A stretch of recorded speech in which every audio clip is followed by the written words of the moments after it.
Spotkały się fanki dwie fanki Engina o różnym stażu.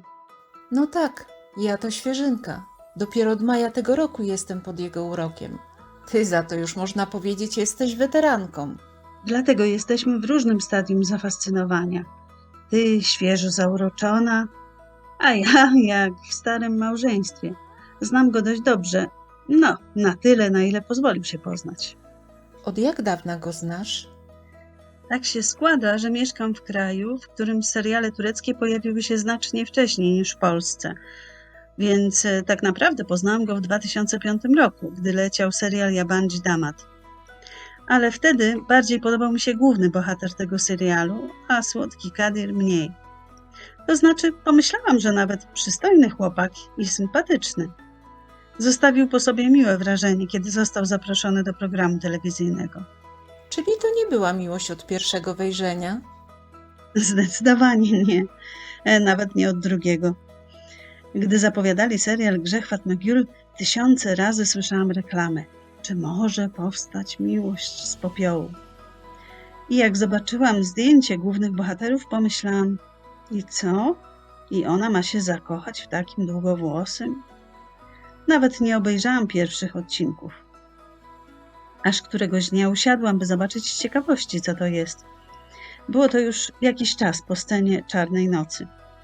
Jak zobaczyłam, jak on to przeżywa, nie mogłam oderwać wzroku. Jak można tak grać? Samymi oczami? Mało mi było bieżącego odcinka, poszukałam i znalazłam na YouTube następne. I spędziłam kilka kolejnych nocy oglądając wszystko. Oczywiście siedząc jak na tureckim kazaniu, ale rozumiejąc wiele z jego spojrzeń i gestów. Już nie miałam najmniejszej wątpliwości, że można zakochać się w takim długowłosym.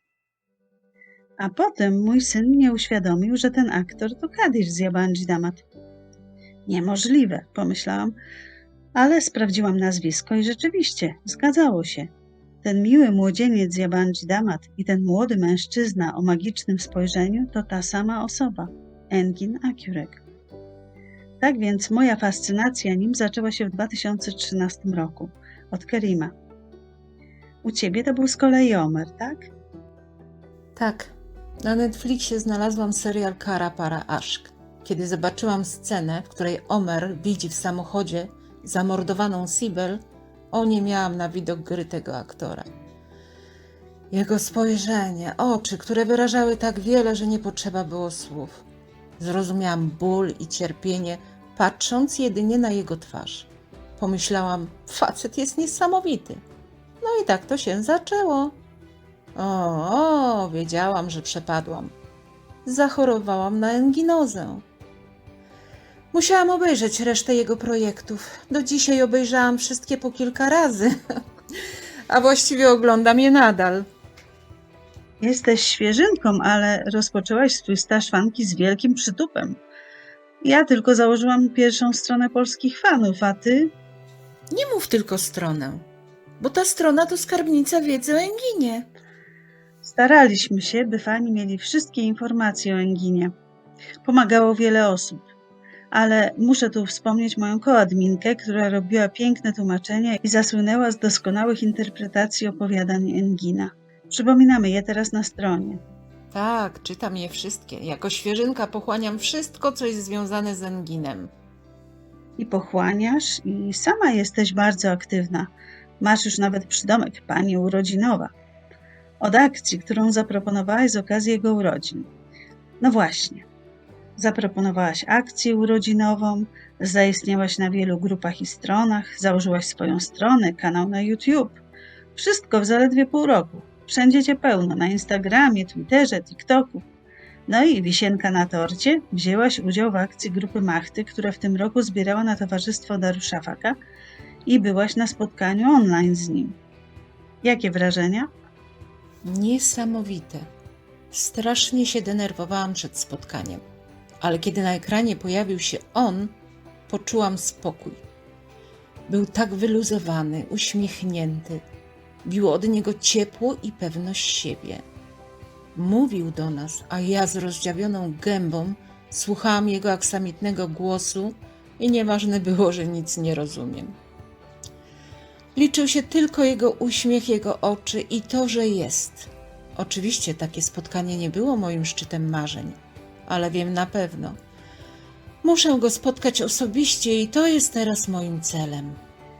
Mnie się marzy zobaczyć go, ale nie na zaaranżowanym spotkaniu, lecz na przykład w kawiarni, gdzie mogłabym mu się trochę poprzyglądać.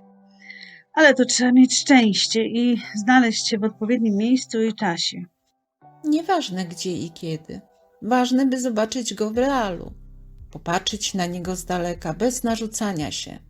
Boję się, że to wszystko pozostanie w sferze marzeń. A może nie? Może kiedyś nasze marzenia się spełnią. A na razie kontynuujemy naszą wspólną przygodę z Enginem i Polenginem. To może być ciekawa współpraca.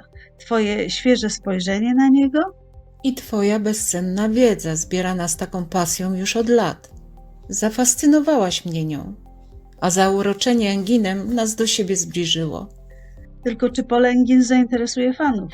Mam nadzieję, bo jak na razie większość fanów ze mną włącznie głównie tworzy filmiki muzyczne ze zdjęciami i fragmentami scen.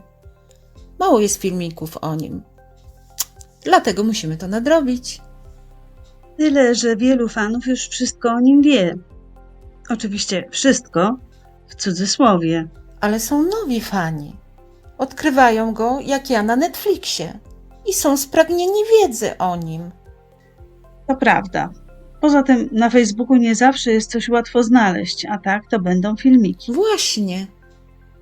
Więc bierzemy się do pracy. A na razie zachęcamy do subskrypcji kanału i komentarzy. Piszcie, co sądzicie o takim sposobie przedstawiania Engina. Pod tym filmem napiszcie, jakie były wasze drogi do Engina. Czy zaczęły się od Kerima, czy Omera, a może Sanjara? A może to Tekken czy Dahan skradł w wasze serce? Czekamy na wasz odzew. Zaglądajcie na nasz kanał, bo mamy dużo nowych pomysłów. Pozdrawiamy i dziękujemy za oglądanie naszych filmików.